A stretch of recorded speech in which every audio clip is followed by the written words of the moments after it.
54,000 crores రాష్ట్ర ప్రభుత్వం నుంచి సింగరేణి కార్మికులకు రావాలి డబ్బు. సింగరేణి కార్మికులు తమ రక్తాన్ని చెమటగా మార్చి ప్రాణాలకు తెగించి రాత్రనక పగలనక చెమటోర్చి బొగ్గు తీసినటువంటి ఆ బొగ్గు పైసలు సింగరేణి కార్మికులకు ఇవ్వాలి. కాబట్టి నేను రాజకీయాలను పక్కన పెట్టి నేను ఆర్థిక శాఖ మంత్రి గారిని, ముఖ్యమంత్రి గారు కానీ అన్ని రాజకీయ పార్టీలను కోరదటే సింగరేణి కార్మికులకు రావాల్సినటువంటి 54,000 కోట్ల రూపాయల మీద దృష్టి పెట్టి మనందరం కూడా, నాతో సహా, నేను ఎవరు డిమాండ్ చేయడం లేదు, నాతో సహా అందరం వాళ్ళకి డబ్బులు ఇప్పించేటువంటి ప్రయత్నం చేస్తే అది మేలు జరుగుతుంది. దాని మీద దృష్టిని పెడదాం. మనం 2 రకాల పైసలు రావాలి సింగరేణి. ఒకటి, సింగరేణికి సంబంధించినటువంటి సొంత థర్మల్ పవర్ జనరేషన్ కంపెనీలు ఉన్నాయి.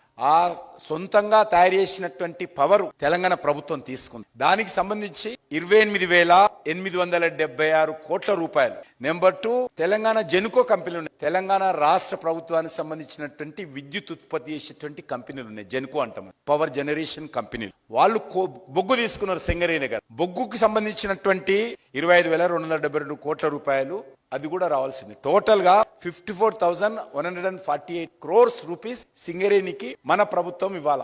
కాబట్టి ఇంత డబ్బు ప్రభుత్వం దగ్గర బకాయిలుంటే ఒక సంస్థ ఏ రకంగా బతుకుతుంది, కార్మికులకు ఏ రకంగా ధైర్యం ఉంటుంది, ఏ రకంగా కార్మికులు ధైర్యంగా ముందుకెళ్తారు? కాబట్టి దాని మీద మనందరం, ఎందుకంటే ఒక కాంగ్రెస్ దోషం ఒకటే లేదు ఇందులో. టిఆర్ఎస్ హయాంలో 30,000 కోట్ల రూపాయలు బకాయిలు పెట్టి ఫామ్ హౌస్ లో కొన్నాను. ఈరోజు సింగరేణి విషయంలో నేను కిషన్ రెడ్డిని ప్రశ్నిస్తున్నా అనేటువంటి నైతిక హక్కు బీఆర్ఎస్ పార్టీకి లేదు. 30,000 కోట్ల రూపాయలు సింగరేణి కార్మికుల కష్టార్జితం వాళ్ళకు అందకుండా మీరు ఉపయోగించుకొని వాళ్ళ డబ్బాలకు ఇవ్వకుండా ఈ రోజు సింగరేణి కార్మికులు పెద్ద మీద చాంపియన్ అయినట్టు వీళ్ళు వచ్చారు. కాంగ్రెస్ వచ్చిన తర్వాత 24,000 కోట్ల పైచీలు. ఈ 2.5 సంవత్సరాల్లో 24,000 కోట్ల రూపాయలు. ఇది రాజకీయం కాదు, కార్మికుల యొక్క గుండె చప్పుడు, కార్మికుల యొక్క బాధ నేను వ్యక్తం చేస్తాను. నేను ఏ పార్టీని విమర్శిస్తాను, ఇది వాస్తవం మాత్రమే చెప్తున్నాను. నేను బీఆర్ఎస్ గానీ కాంగ్రెస్ ని విమర్శిస్తలేదు, ఒక వాస్తవం మాత్రం చెప్తున్నాను. 54,148 కోట్లు టోటల్, ఇద్దరు కలిపి. ఇద్దరు పుణ్యం, ఇద్దరు పాపము పుణ్యము వాళ్ళే అర్థం చేసుకోవాలి. అది మీద దృష్టి పెట్టి చేయకుండా ఏదో బొగ్గు బ్లాక్ వస్తే నేను ఆయన